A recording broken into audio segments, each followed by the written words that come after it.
Good evening and welcome to Saturday Night at the Movies and Widescreen Weekend.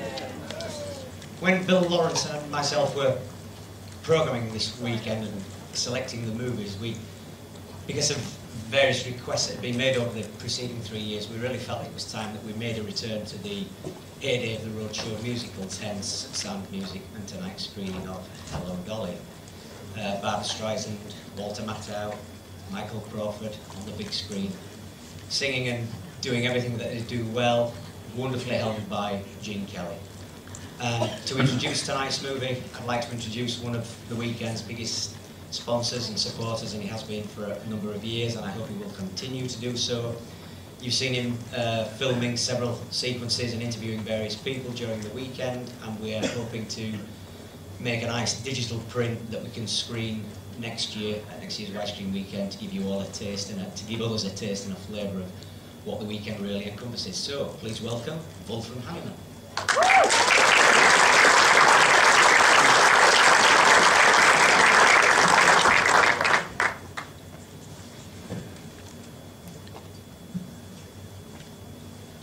Achtung! I have an important announcement to make. After an absence of several years, there will return to the Pictureville cinema tonight the lady who has always had the happiest smile and the warmest heart and the largest appetite in the city of Bradford, Dolly Levi. With these slightly changed words from Rudolf Reisenweber, the chief waiter at the Harmonia Gardens restaurant, brilliantly played by Berlin-born David Hurst in Gene Kelly's movie version of Hello Dolly, it is my pleasure to welcome you to this Widescreen Weekend Saturday evening event. As some of you may already know, Hello Dolly from 1969 will be the only movie surviving mankind, at least according to Pixar Animation Studios. It is in their 2008 animation movie WALL-E that the main character, a small waste-collecting robot, who seems to be the only living thing on Earth in the near future, constantly watches a worn-out VHS copy of Hello Dolly in his tiny home. If you have seen WALL-E and watched very carefully, you might also have noticed that our robot is watching a pen and scan version of this movie. And this definitely is a no-go for widescreeners like us. Therefore,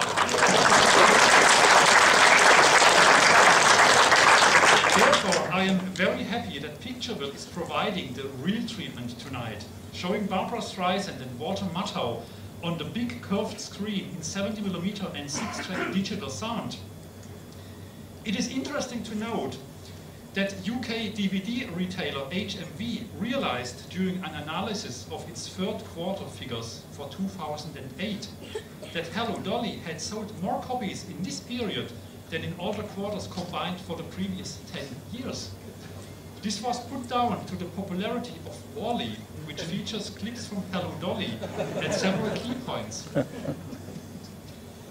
The original Broadway production of Hello Dolly opened at the St. James Theatre on January 16, 1964 and ran for 2,844 performances, setting a Broadway longevity record. The movie version was released theatrically by 20th Century Fox in 1969 at the tail end of a trend of big-budget musicals with which Fox wanted to duplicate the tremendous success of The Sound of Music in 1965, with Dr. Dolittle and Star being the other two. None of these films came close to repeating The Sound of Music's success, and subsequently were blamed for the ruination of many studio balance sheets. Suddenly, the merits of these films were beside the point.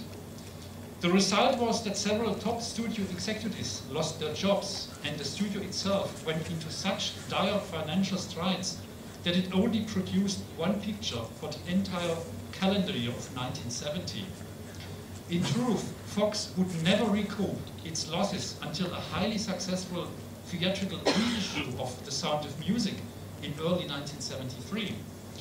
While some of the musicals deserve their fate of late-night television obscurity, others, like Hello Dolly, do not.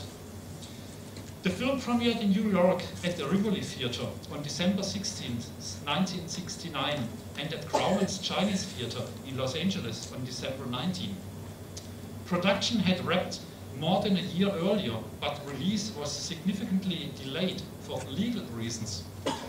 A clause in the 1965 film sale contract specified that the film could not be released until June 1971, or when the show closed on Broadway, whichever came first. In 1969, the show was still running. Eager to release the film to recoup its cost, Fox negotiated and paid an early release escape payment to release the film at an estimated $1 to $2 million. One of the actresses considered for the role of Dolly was Elizabeth Taylor, who was passed on because she couldn't sing. Doris Day and Shirley MacLaine were both briefly considered as well. Carol Channing was never considered for the role because it was felt, despite her Oscar nomination for Best Supporting Actress in the musical Modern Millie, that she could not carry a film of this stature, despite being one of Broadway's top leading ladies. Channing's Millie co-star, Julie Andrews, ironically turned the role of Dolly down. During filming, Barbra Streisand as Dolly and Walter Matthau as Horace Vandergelder fought bitterly. He disliked her so intensely that he refused to be around her except when required to do so by the script. I guess this is the reason why their pairing in the film works so perfectly. Matthau is famously quoted as telling Barbara that she had no more talent than a butterfly's fart.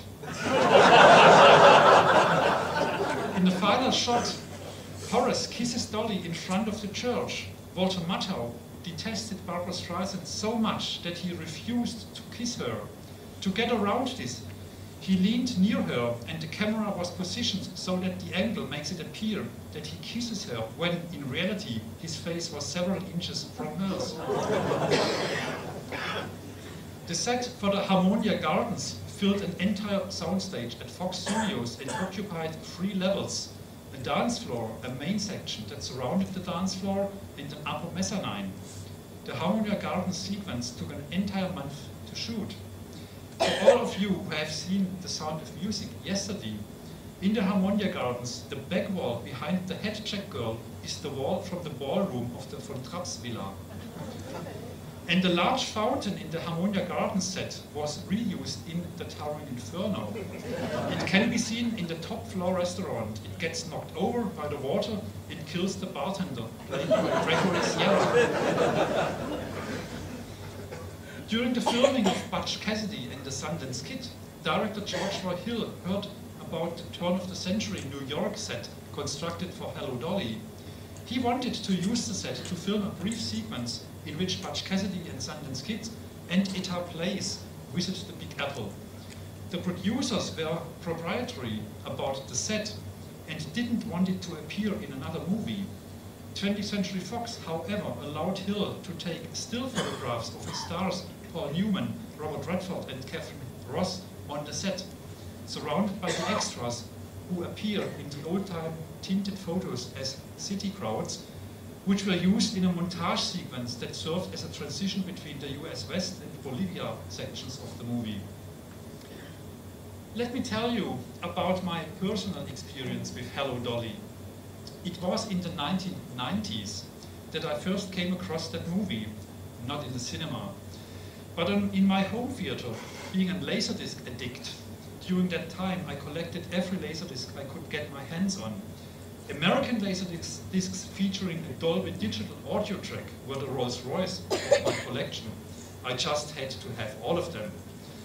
When Fox Video released Hello Dolly as one of their widescreen editions with Dolby Digital sound, it immediately became part of my collection. Having never seen the film before, I was very curious to see this Todd-AO production for the first time on my 4x3 color TV, and was disappointed very much. So I put the disc back into the shelf where it stood untouched for several years.